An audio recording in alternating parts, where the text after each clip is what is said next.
because I'm talking to a group of audience who are generally not in the medical line, so I want all of you to understand what I'm saying. So all of you have heard of sleep apnea? Yes? You all know what sleep apnea is? Me. So you can never reach the REM syndrome, so you cannot feel very exhausted. Okay, so he has worded it very well. Okay, so you see what's happening in sleep apnea. You see, this is the picture of ourselves. Okay, so you all know what is that? This is the airway. From your nose, you breathe in and out, it goes, right? So what happens in sleep apnea is there is closure of this airway while you sleep. So that's the reason you snore. So what happens in a patient with sleep apnea, as he has correctly said, you see the patient snores, there's either complete or partial cessation of airflow. That means the air does not flow in properly. And what happens to the patients who suffer from this disease is during the day they are sleepy, they are tired, after a heavy lunch they just doze off. While talking to a group of people, they doze off. In a traffic light, they might doze off. And sometimes the sleepiness may not be a problem at all. All they can be having is hypertension. Their blood pressures can go up. They can have diabetes. They can have all forms of other symptoms due to sleep apnea. So, as we have said earlier, the cardinal features of obstructive sleep apnea includes irregular and abnormal respiratory patterns during sleep.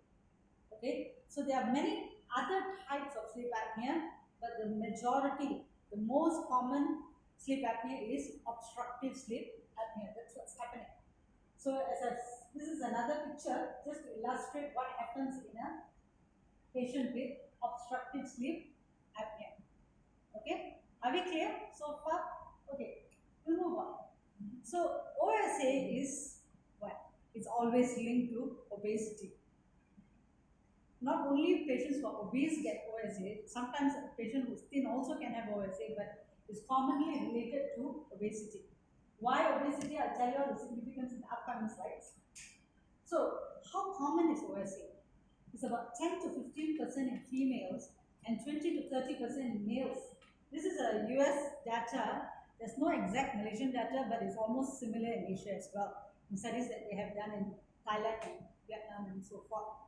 So this is quite huge group of population we are looking at. Means we are taking 10 men who are suffering from obstructive sleep apnea. And in a recent study in Malaysia, among 289 commercial bus drivers, close to 44.3% had mild disease. About 128 of them had OSA. This is close to 40+%. And among these 128 subjects, 44.3% had mild, 83 of them had moderate, and 26 of them actually had severe OSA. So this is scary, isn't it? Because our country does not have a regulation that all lorry drivers, bus drivers have to go through sleep assessment. We do not have it. So can you imagine this many people are on the road driving a heavy vehicle? This actually is life threatening. So if we look at the prevalence of sleep apnea and cardiovascular diseases are also scary. If you look at patients with drug-resistant hypertension, how many of you all have your grandmother or mother or sister taking 2 to 3 medication for hypertension, but still blood pressures are not dropping? Anyone of you all has heard about the story? Makan 4 ubat, 3 ubat pun darah tinggi tak ada turun-turun. Okay? One of the reasons is because of untreated sleep apnea. And severe obesity, the prevalence is about 77%. That means if you are severely obese, the prevalence of you having OSA is close to 77%. So these are the different diseases and the prevalence to OSA. Alright, this one we are looking at the more severe the sleep apnea, the more likely you're going to have hypertension. Alright, the severe, that means a person with mild sleep apnea compared to a person with severe sleep apnea. Those with severe sleep apnea has tendency to have severe hypertension as well. Okay, so these are the correlation to other diseases. And in a person with sleep apnea, they are more likely to be involved in motor vehicle accidents.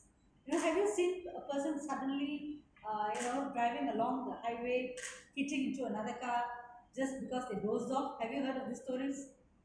Isn't it? That is because most of the time the sleep apnea is untreated. So far, any questions? Am I too fast? Okay. Right. So we'll move on. So compared to a male and female, a male 2 to 3 times more common. They are more prone for obstructive sleep apnea compared to a female. And as I said, every 10% of weight increase, you are more likely to have OSA that is 6 times more than, that means every 10% increase, then you have a 6 times increase in risk of obstructive sleep apnea. And obesity, particularly when severe, BMI is above 40, it carries the risk for concomitant obesity hypoventilation syndrome. So other than OSA, as I told you, there are other sleep disordered breathing. One of it is obesity hypoventilation syndrome. Okay. So this is what is, it is to us. It is sad, but this is the truth we are facing now. Among all the Southeast Asian countries, Malaysia stands number 1 for obesity. 44.2% of our population are obese.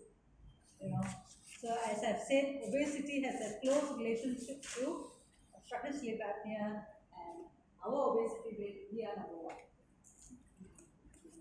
Okay. And once again, Malaysia ranks number 1. Malaysia boleh, kita boleh. So obesity pun get highest. The other reason other than obesity is craniofacial abnormality. What do you mean by craniofacial abnormality? Is your upper airways. Your lungs, you have upper and lower airway, right? So your upper airway is abnormal. It is said that Asians do have higher chances of having craniofacial abnormality. So that is one reason why we are prone for obstructive sleep apnea as well. Other risk factors for OSA is nasal congestions, smoking, menopausal women, and of course certain medication. Well, once again, clinical manifestation of obstructive sleep apnea. That means how do patients with OSA present? Most of the time is snoring, wake time sleepiness. That means they're supposed to be awake, but they're sleepy. For instance, when they're working and they're sitting down doing some clerical job, they just doze off. When they're driving a car, they feel sleepy. After a heavy lunch, they feel sleepy. While watching a movie, they doze off. So these are the things that we classify them as excessive daytime sleepiness. Most of the time, patients with OSA do present with sleepiness, but sometimes they do not have any sleepiness. The OSA also can be silent, and they just, among our Malaysians, the common term they use are letih doctor, lethargy. They're just tired, but they can't explain why. And if actually you look into their history, their physical examination, you do a full PSG, all you find out is they have OSA. And actually with treatment, the tiredness improves and the activity of daily living improves as well. They're more functional. So most of the time the patient does not complain of snoring. Who complains of snoring is the bed partner, either the husband or wife. I've even had a patient where the wife had to sleep in a different room. She said, I just can't tolerate this man, He's so loud, I can't sleep. So, yeah, we do get those patients as well. So the bed partner complains. They go in a train, they're somewhere, they just fall asleep. They come this way. And sometimes what is scary for patients is when they get up, suddenly gasping for air because of the apnea spasms. Apnea means they stop breathing, So suddenly they wake up and feel that they're breathless. So that is scary. Many patients do come in with that. And the other thing is the bed partner notices that the husband or the wife suddenly stop breathing and they have to actually shake them. So this thing also happens in sleep apnea. So how do we diagnose? We have several ways of diagnosing OSA, and the most, of course, ideally you need a you need a polysomnogram. So there's 2 types of polysomnogram, there's partial and full. I will not go into details of it, when and why you need it, but this is how you diagnose OSA. Why do we need to treat this for heaven's sake? Why can't I just live with it? Many of my patients will come to me and tell me, yeah, doctor, actually I sleep well. Anytime I can sleep. Why do you want me to get treated? Let me just, live with it. That is what many people do think. So the reason why we need to treat it is you want to prevent strokes. You don't want to be walking, you don't want to be confined to a bed because, one of your hands or legs are not functioning. So to prevent yourself from having a stroke, you have to treat OSA. Of course, we don't want this motor vehicle accidents. Pulmonary hypertension. Once again, OSA is associated with multiple cardiac problems from heart attacks to pulmonary hypertension to cardiac failure. Cardiac failure means jantung lemah. A lot of diseases are connected to OSA. So to prevent all the cardiopulmonary complications, we need to treat obstructive sleep apnea. And we want our population to be healthy, alert, and functional. So that is one main reason we need to treat this disease. Also, type 2 diabetes mellitus. In a patient with long-term OSA which is not treated, they are prone for diabetes. Hypertension, as I told you, if your OSA is not treated, more likely you will have resistant hypertension due to medication. And in children, it's interesting because I'm basically an adult physician, so I don't really do this. But overall, children and OSA, they're different. They don't come in with sleepiness. They come in because of they cannot concentrate in school. They're hyperactive. Many times schools classify these children as budak susah. That means we cannot teach them. They just can't function. Or students are weak students. That's how they classify. But actually, what they're having is OSA. Because of the repeated nights, they don't get the oxygen level dips down and goes up, dips down and goes up. During the day, they just can't concentrate, and they have poor academic performances. So, in a child with, sometimes you see them hyperactive, unable to concentrate, their school results are not so good. One of the reasons could be obstructive sleep apnea. So it is worth looking into it, treating it, because treatment of OSA in children is pretty much straightforward. Treating it, and most of the time they can go back to a regular lifestyle. So now we are coming to the treatment portion of OSA. OSA should be approached as a chronic disease that requires multidisciplinary team. That means it's not only one person treating it, there are many departments, many doctors involved in treatment of OSA. First of all, patients should be educated. Malaysians and the awareness of sleep is unfortunately very bad. Many Malaysians are not aware of sleep apnea. In fact, when I have patients coming walking into my clinic, they would have heard of hypertension, they would have heard of diabetes, they would have heard of cardiac failure, they would have heard of heart attacks, but many of them have never heard of sleep apnea, including the educated group of patients of Malaysians. When you tell them, have you heard of sleep apnea? They go like, what, doctor, sleep? What? That's how they respond to me. So the awareness is not there. So when the awareness is not there, even you tell them, look, you've got severe OSA, you need treatment, they go like, why should I get treated?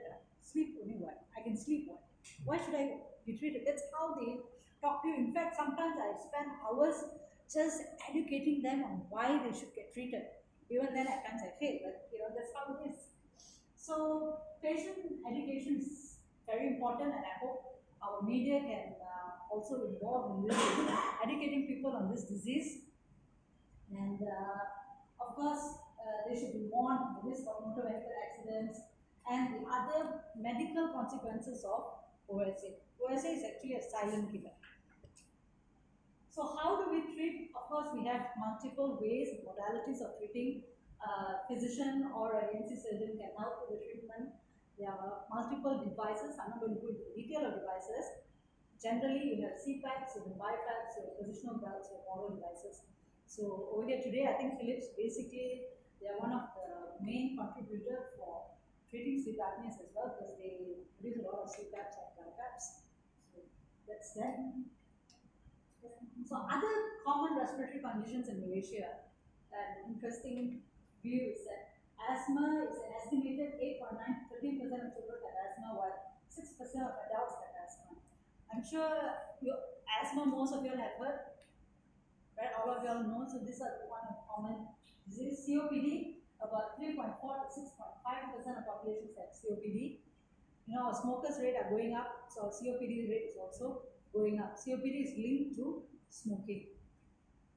The annual mortality rate for 100,000 people suffering from COPD in Malaysia has increased from 63 since 1990, an average of 2.8% per year.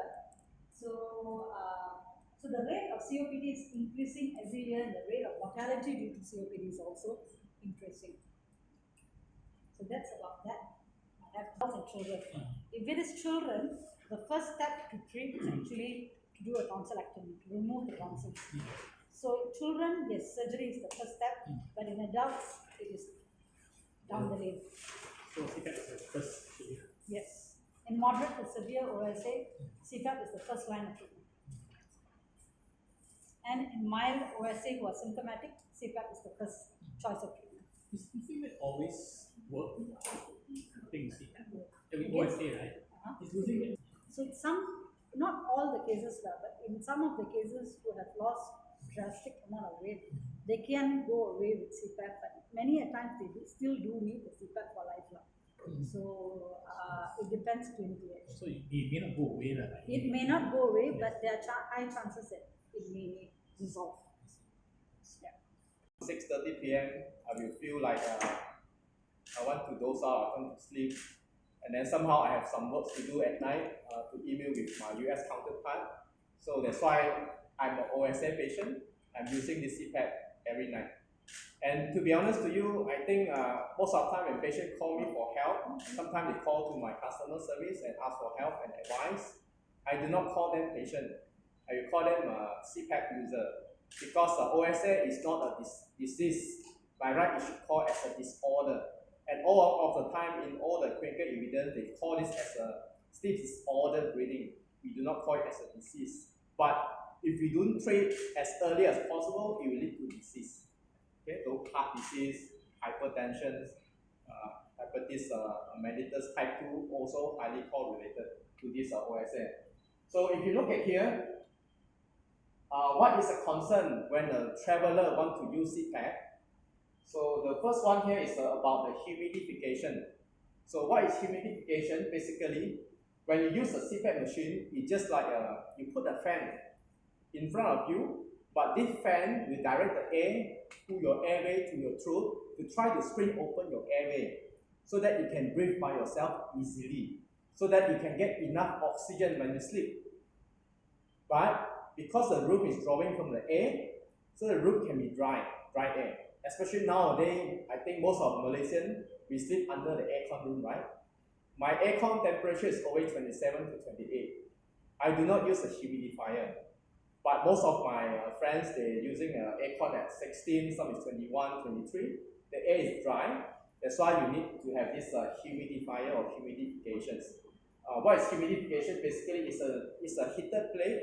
We put water inside, and the heater plate will heat up the water so that it will warm the water, and then there's a vapor, there's a moisture. It will bring along the tubing and come to an airway so that you won't feel dryness along the night when you sleep. Okay.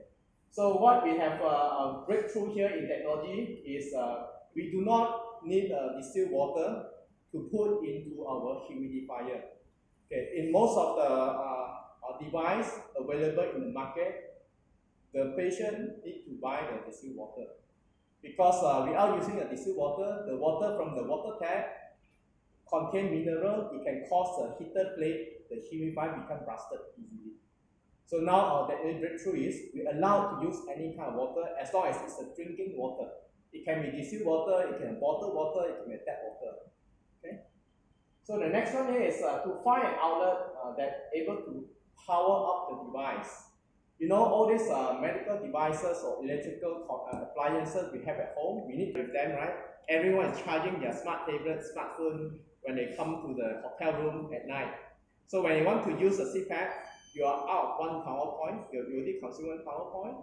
So what we make here is we make the device come with the port which allow you to charge your personal phone.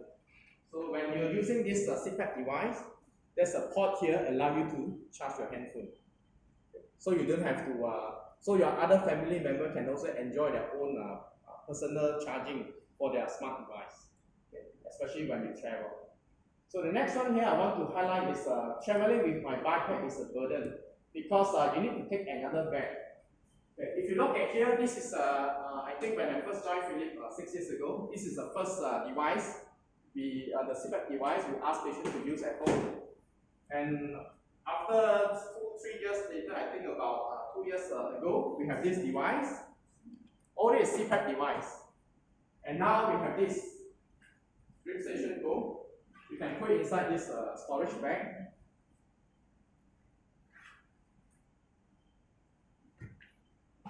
Do you see the advance in technology in terms of size? And I used to travel with this bag. This extra bag to put my CPAP device, my tubing, my mask all inside one bag. So what happened now here is, if I go to, sorry, I will show you another time. I think they are patient. There are some problem. Okay, so this is something to do with the fueling. So now we make the machine smaller size, and before that we try to redesign the machine to make it like an alarm clock. Actually, we try to take care of the emotion and feeling of anyone who uses it, as compared to this one like a medical devices in the hospital. So now, if you're some stranger or some family or relative come to your house, if they look at this, they won't think you're using something to do with medical related products, right? This looks like alarm clock. So if I look, if they see you using this in the bedroom, I don't think they can relate you to hospital to patient, right? Where this even looks like something to do with some advanced gadgets, correct? As compared to this one. So this is an advance in technology. We try to make it more consumer approach to everyone, taking care of the personal feelings. So we try to provide convenience to all our users without compromise the therapy. And we look at this picture when we try to pack our bag to travel. Do you see where is the DreamStation Go? Do you see where is the tubing and mask? This is tubing and mask.